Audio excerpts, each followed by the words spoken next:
Hi, this is Joe Roberts with 1WDRadio.com, and you're listening to 1WDRadio. Today I'm talking with Alan York, who's an international biodynamic viticulture and farming consultant. Probably his most famous client is Sting, and he talks a bit about the work he does at Sting's vineyard in Tuscany. He also has a lot to say about biodynamics in general, and he kind of wonders what all the fuss is about with the detractors of biodynamics, particularly with Stu Smith's blog, Biodynamics is a Hoax. Let's have a listen. Joe. Alan. How are you? Good. How are you, man? Happy New Year. Good. I completely forgot you were calling. Is it? Do you still have some time to talk? Yeah, sure. Oh, great. Hey, well, thanks for taking a little bit of time anyway. I mean, I know it's hectic for you and early, so thank you for that. Well, the early part's not so bad. It's the hectic part. You're off. So you said you're off to Europe for several weeks. Well, right? I'll be in Europe 10 days, in South Africa 6 weeks, and South America 3 weeks. Oh, wow. So yeah, big trip. You're jet setting all over the place. Is it all consulting work or? Yeah. Well, most of the time in South Africa is vacation. So. Oh, nice. Yeah. Haven't been to Africa in a while, but man. Have you ever been there? Yeah, I've been to South Africa just for an evening, actually, a layover to Kenya. So I was all over Kenya and loved it. I mean, I would go back in a heartbeat. It's an amazing place. Yeah, it's my wife and I had our young daughter near Disney for Christmas, and she said, I've never been to Animal Kingdom. I said, well, you were in the real Animal Kingdom, You don't need to go there. Exactly. Now, for our reader, for the one-winded readers, are probably not. Some of them probably aren't familiar with your name or what you do. So, would you mind doing like a quick introduction of yourself and what you're all about? I'm a international biodynamic wine growing consultant, working on 4 different continents right now. So North America, mainly California and Oregon, South America in Chile and Argentina, Europe in Tuscany, and South Africa in the Cape Town region. And I guess Tuscany's probably your highest profile gig, right? Because you're working there with Sting's Il Pelagio. Yeah. Is that right? I mean, you could say that he's my most famous client. Right. Yeah. What's it like working with him? I have to ask. I'm a bass player, so I've got to ask. Oh, is that right? Yeah. Well, I mean, as you can easily imagine, Sting is not involved in day-to-day stuff. Mm-hmm. So, they Sting and Trudy bought the estate about 15 years ago, and it was more of a lifestyle choice than it was that they bought the place because it was the most suitable place for wine growing.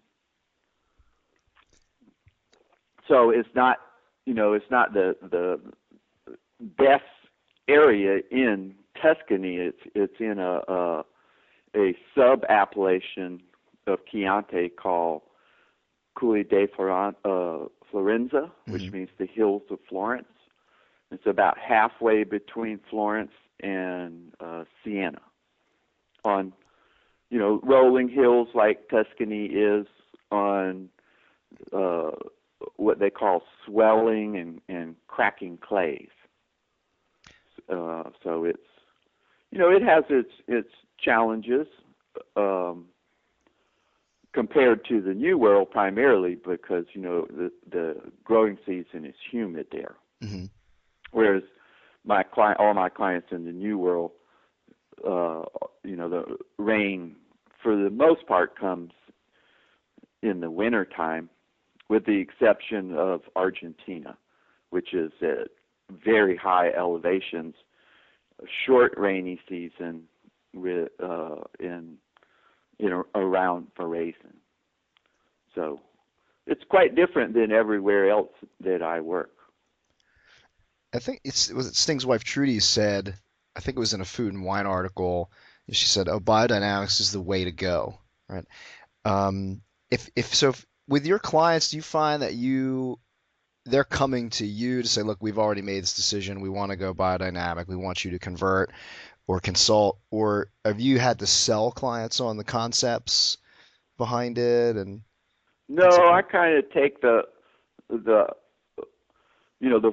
former of what you said is the case with myself. I mean, people have already made decisions, that that's what they want to do. So I don't ever find myself in the situation of trying to convince people to do something that, either they don't particularly want to do or don't really know about. Because, I kind of take the opposite approach in the sense that let me rephrase that. I've never found it productive to try and convince anybody to do anything that they don't want to do. Because at some point, everybody wakes up and realizes, hey, why am I doing this, And so for me, it's really important that they resolve all that stuff before I ever even get there, because that's not a role that I play. And it's probably not a cheap alternative for them either, right? Well, no, I mean, contrary to what anyone may say, farming biodynamically is not inexpensive. On the contrary, it can be quite expensive depending on the property that you're on. So, it's not a good idea to try and talk people into doing things because everybody, especially in the transition period, it's difficult, and I would say in honesty with most people, if they didn't, if they really knew what they were getting involved in, and I would, quite a number of people wouldn't go down that road. That they come at it from a different place than the practicality of what's involved. And so, in the transition, you want to make sure that they're completely committed to what they're doing, because when you have problems, notice I didn't say if, Right. I said when. When you have problems, you don't want people jumping ship before you even get started. So you have to be in a position, where you're firm enough financially that, the small mistakes that you make while you're learning aren't the end of the road for you, or otherwise there's not much point in it, because biodynamics is more than anything else is a different way of looking at things, and it takes time for people to develop that way of looking at it, and secondly, to get some experience so that they have some security that the bottom's not going to drop out on you. In the beginning, with all new things, people imagine the worst, and rarely does the worst happen, but people imagine it, and the people that have the responsibility for managing the vineyards have very practical concerns.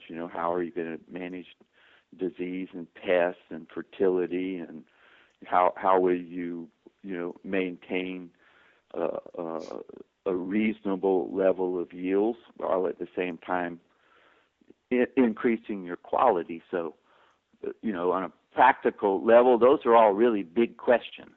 Mm-hmm.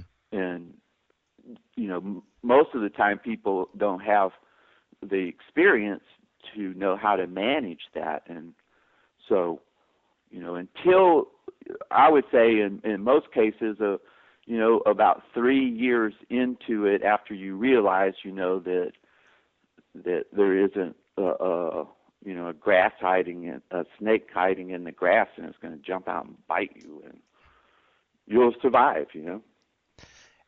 I think that biodynamics is a big topic among wine geeks, and I whenever I bring it up, it's a very hot button, almost powder keg among those guys. Whenever I bring it up on 1WDRadio.com, we get a lot of comments, a back and forth discussion. We get folks with questions about it. We get winemakers who, pro and con, etc. In terms of how would you define it for the layperson? I mean, because when you think about the books that explain it, they're typically not easy for people to read. I've had a few where I thought that didn't make sense. It's not user friendly at all. Yeah, and you try to explain the tenets like the Calhorn's cycle of energies. People just look at you probably funny, right? I mean, so how do you describe it for the layperson?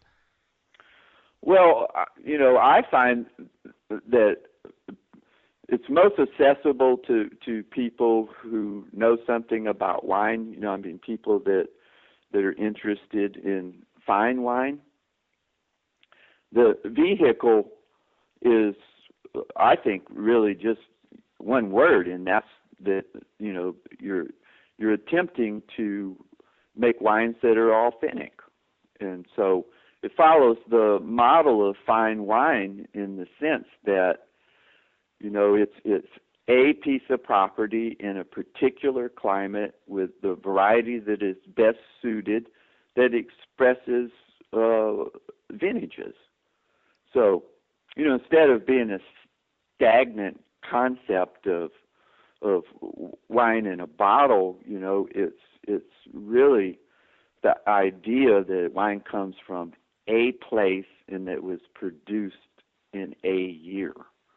And so people that are into fine wine, they understand that, Those of us that have been practicing biodynamics for a really long time, we continue to struggle with what is a Calhorn and blah, blah, blah, It's only normal that people, find those ideas strange in the context of how they've been educated and what we've been taught are, relative and important concepts of how the world works. Biodynamics is outside of the normal rigors of conventional science. So it's, I'll tell you what would be strange, man, if somebody didn't think it was strange. That would be really strange. Do you find that people sort of what for me, Joe, is nowhere near as complicated as everybody makes it out to be in one sense. And that is that as a wine grower, you have a choice about how you are going to proceed, right? How are you going to manage your property? What are the contexts in which you manage it in? Meaning, is it again in the context of fine wine where, properties, reputations are developed through generations and through the consistency of the wines that they are able to produce, and that they deserve the accolades that they get? Or is it really, as most of the wine business is it managed primarily through quarterly profits? And those are completely different objectives, and they're different contexts under which you operate. So, you don't find that biodynamics really has much to offer for what we would call commodity or everyday wines.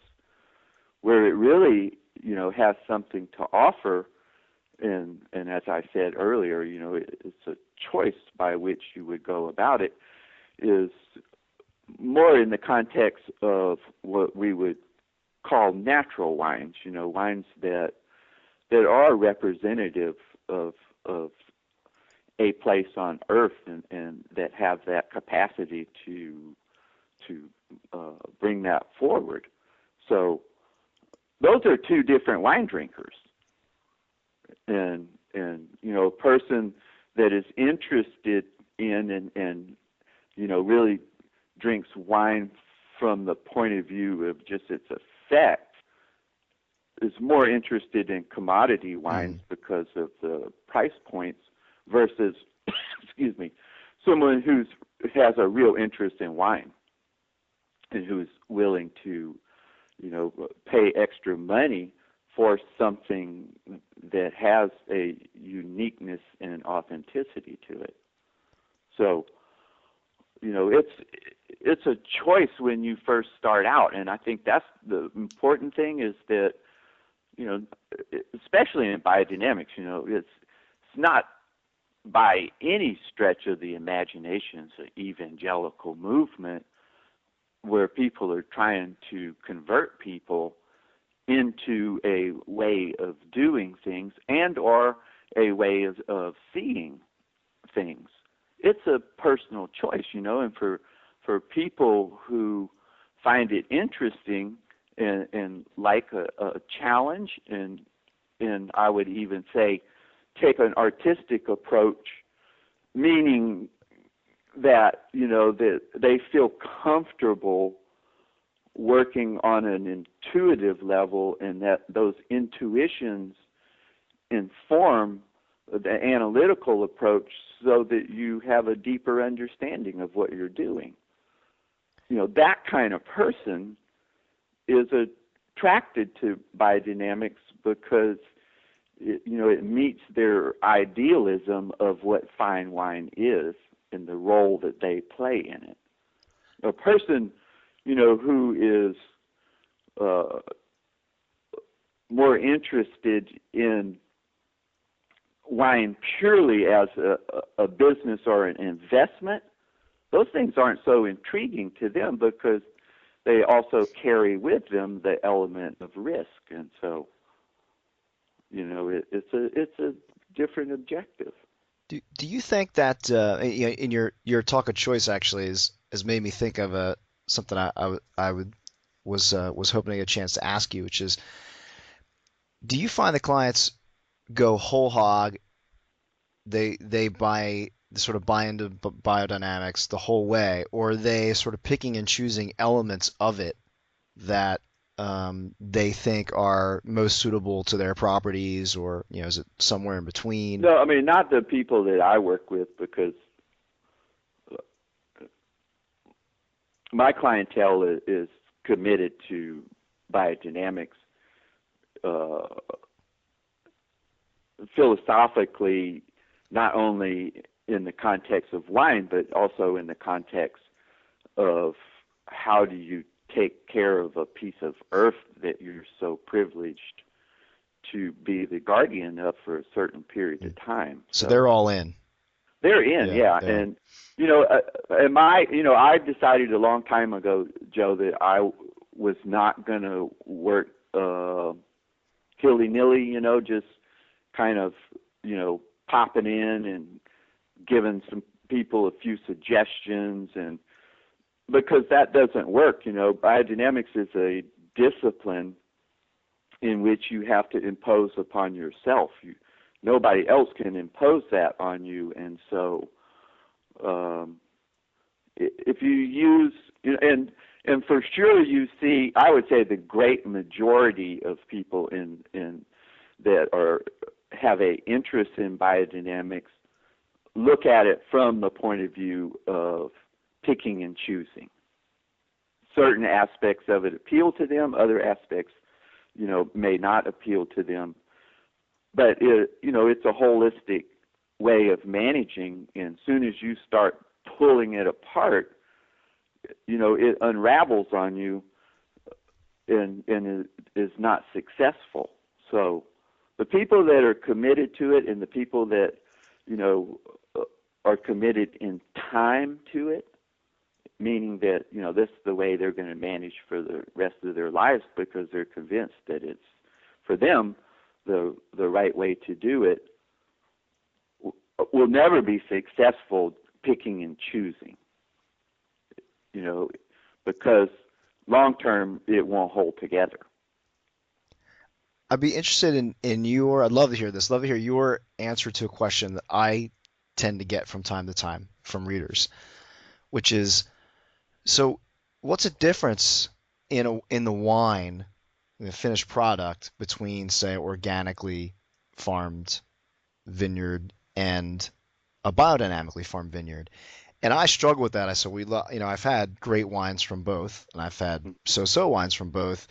My personal opinion and my experience is that both tend to have more of a vibrancy than conventionally farmed. I don't know if that's just my mind playing tricks on me, but they seem to have more lively acidity and some vibrancy. But I've got, I'm kind of stumped as to whether that's attributable to the biodynamics versus the organic. And I know there have been some people who sort of challenge that biodynamics doesn't give you anything over and above organic in terms of the finished wine. So how would you answer that?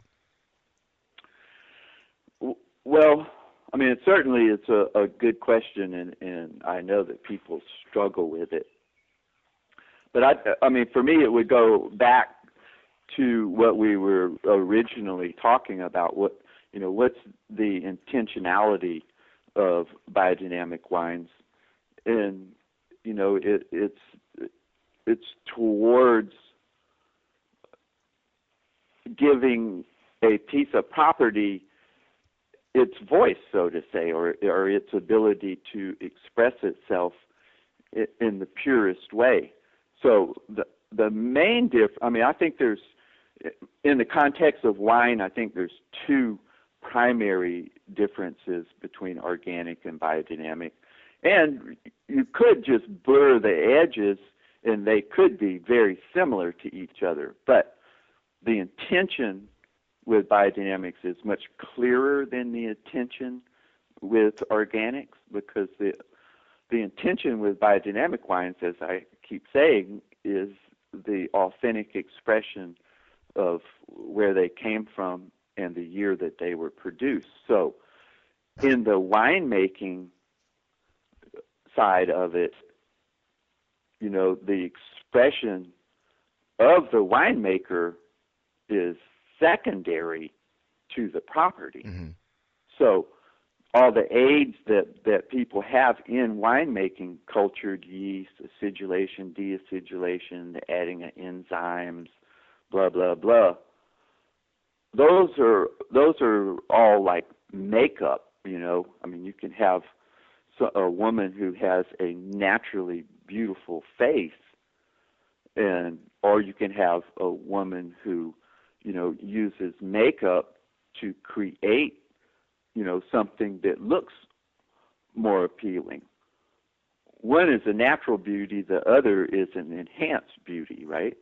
And I would say that organic wines do not have the stated discipline that they would want to be natural beauties.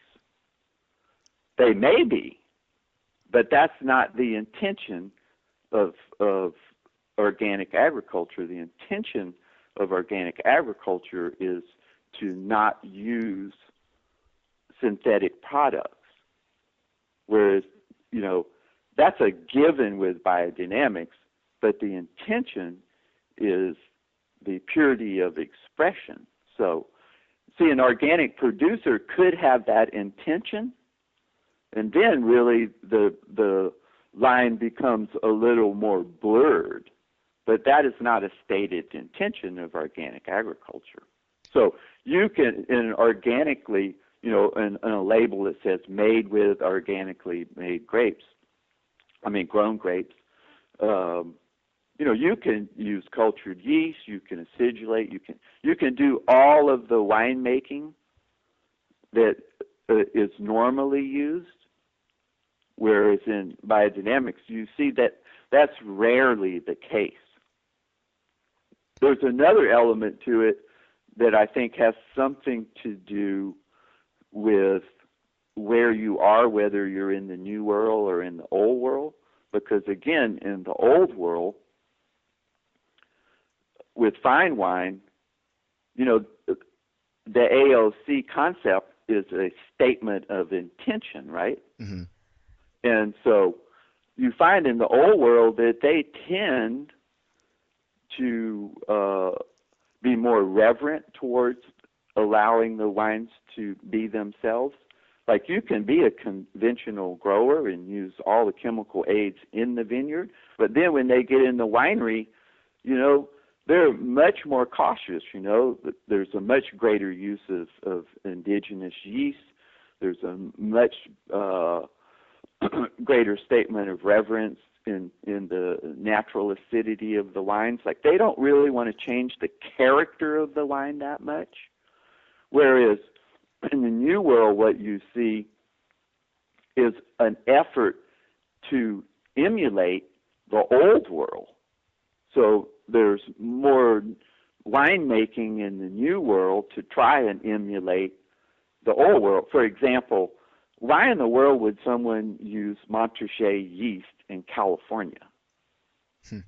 I mean, that's a blatant attempt at making a knockoff wine.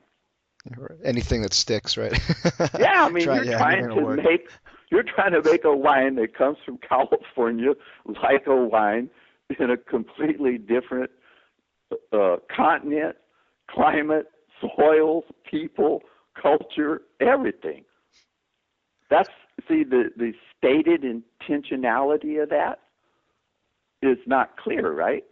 Or maybe it is clear. One is trying to imitate another one. So, you know, I mean, I blurred the lines between your original question of organic and biodynamic, but it's a much deeper question than that. Yeah, I think I understand where you're going. I mean, in essence, you're sort of saying, your view is biodynamics gives you probably the best shot you're going to get at terroir, in a way, right? If, and this is the big caveat, if you have a terroir that is worthy. Oh, sure. I didn't say it was good. Just gives you a shot at it. Because, you know, that's the truth of it right there. And I think that's where, you know, people get very confused, especially people in the wine business. I don't think wine drinkers are as knowledgeable in that area because, you know, it's not their profession, right? Mm-hmm. But the people that are in the business that are doing it every day, you know, they get confused about what they're trying to do.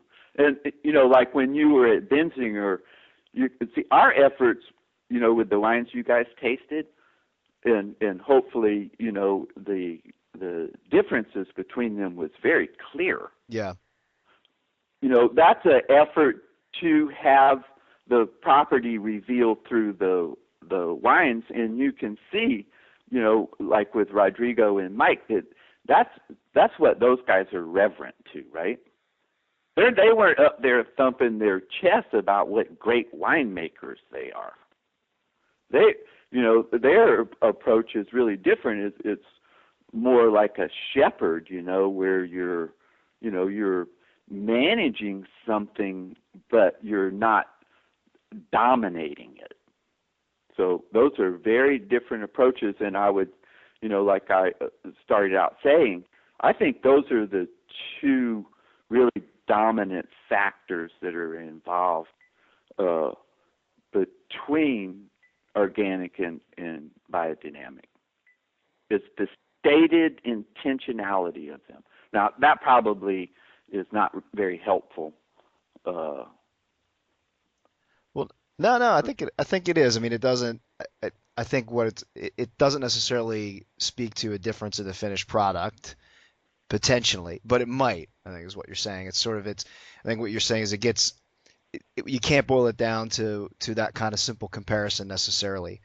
But in the minds of consumers, at the end of the day, I'm not sure biodynamics versus another way it matters as much as quote unquote sustainable, I guess. And do you find that with your clients that they view a benefit, like a marketing benefit from it? Because that's been one of the criticisms I think laid against biodynamics is that, well, it's more marketing hype than anything else. but I'm not convinced that that consumers know enough about it to say, oh, biodynamic, I'm going to buy that. I mean, do you find that there's a benefit with your clients from like a marketing perspective or sales or? That's a complex question. Or as they say in Chile, it's complicated. I think that there is confusion with some people on what they're selling. You know, are they selling biodynamics or are they selling wine? So that confusion spills over into the consumer in the sense of an educated consumer.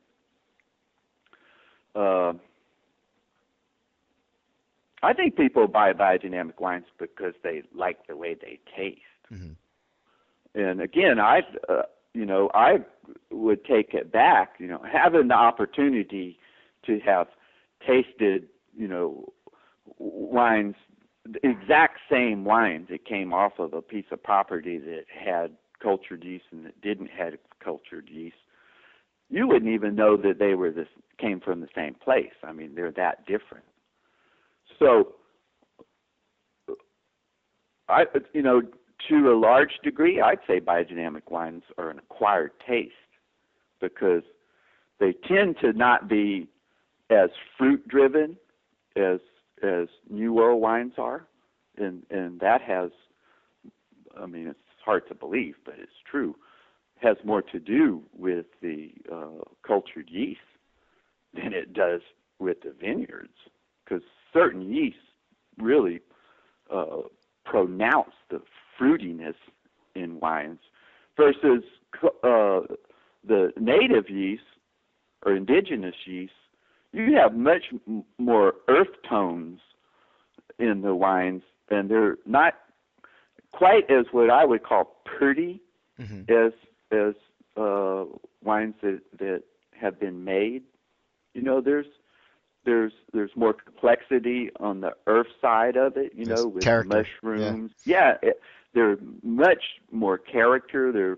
They're intriguing in the sense that, they're multi-dimensional, that they really draw you in. But again, if you're not used to drinking old world wines, biodynamic wines from the new world are going to seem odd to you. They don't have the same characteristics. So, I think it's a degree of education in a person's knowledge about fine wine. I got one more question for you. I know you're in the midst of, I guess you're leaving tomorrow, right, or something pretty soon. Thursday. Yeah. So we don't. Yeah. One more day. Yeah. Wow. The final question is, we've got some folks who are pretty, in the U.S. anyway, pretty vocal on both sides of the case for biodynamics, and on one of the biggest critics is Stu Smith in California, who's got a blog called, the title is actually "Biodynamics is a Hoax." I'm not sure if you're familiar with it. Only from what other people have told me. I don't waste my time looking at that stuff. So what's your reaction to, or how would you respond to the level criticism that basically says biodynamics is not, shouldn't be that relevant because from a scientific standpoint, it's got no basis. It's like, what's your, like, how would you respond to that challenge? Well, first of all, from a scientific basis, it has no standing is erroneous. I mean, that's anyone that has a sincere interest in finding out the answer to that question and who will put the time into it. There's adequate scientific research that shows that certainly from the properties of the soil that determine health, and that results in healthy growth from plants, there's ample evidence that that's the case. So that's not a valid argument.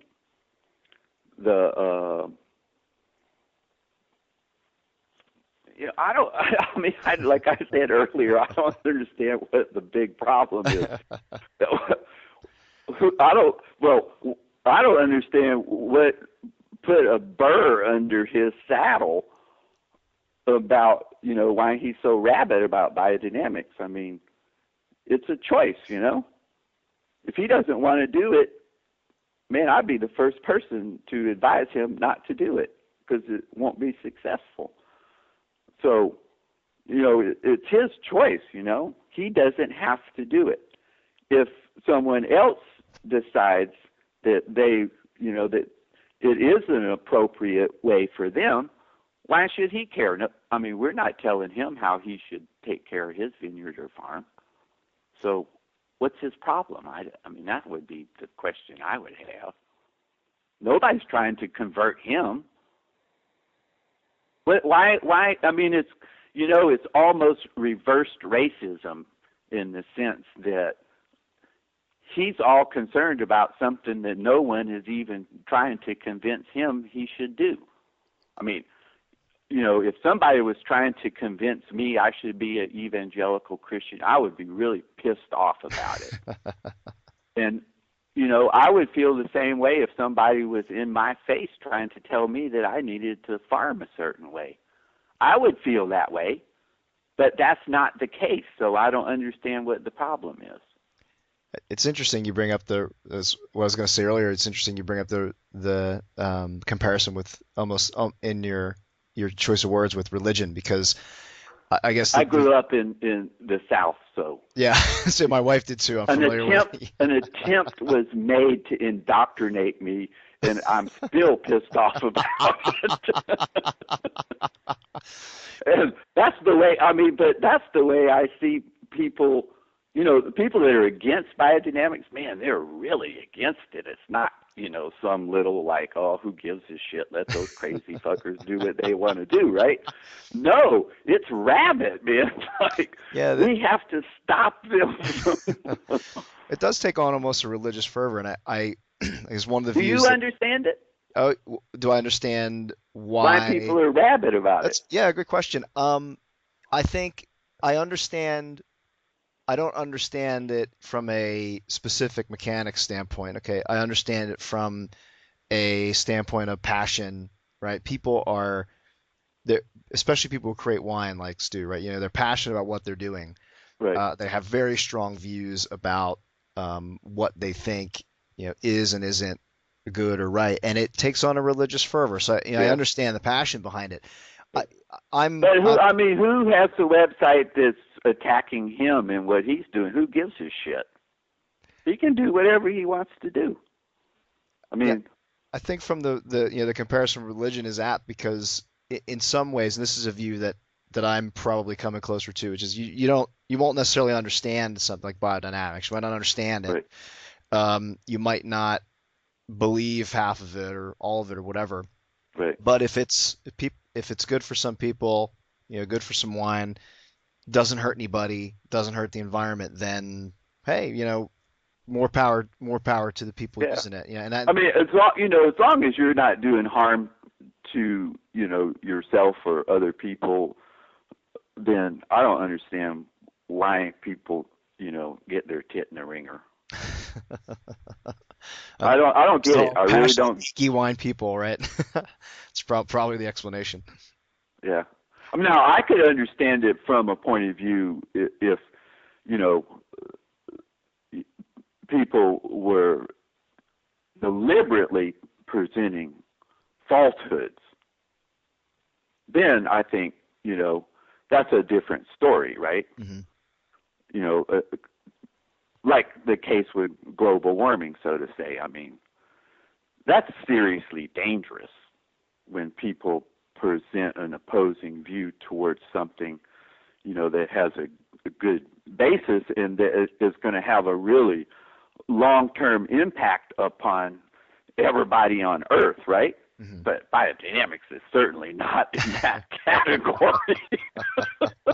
So you would sort of say live and let live, I guess is the. Yeah, exactly. Well, that's my approach. I mean, I think it's pretty evident from my choice of words and the way I look at it that I approach it 100% from that point of view. I don't want people telling me what to do, and I'm not going to be telling other people what to do. So I don't, they need to get over it. Hey, well, Alan, thanks so much for talking with me and taking the time out. Even if you forgot, we were going to talk. You've given us quite a bit of your time, so I really appreciate it. Thank you so much. Well, Joe, I hope it was worth your time. I'm not so sure that I was giving you what you wanted. No, it's great. I think it's presenting. What I'm going to try and do is present a couple different views of biodynamics for the folks visiting the blog, and this is great because you're in the thick of it, and you're quite a you're working with some really well-known properties, producing some great wine. So you're kind of a visible face on one side of it. So it's interesting to get your viewpoint and to hear that you're not militant about about it. So I think it's nice. Well, I spend all day long, every day of my life doing this. So if I'm not rabbit, why should anybody else? Right. Good point. Well, thanks. Take care and enjoy the time abroad. All right. Thanks, Joe. Cheers.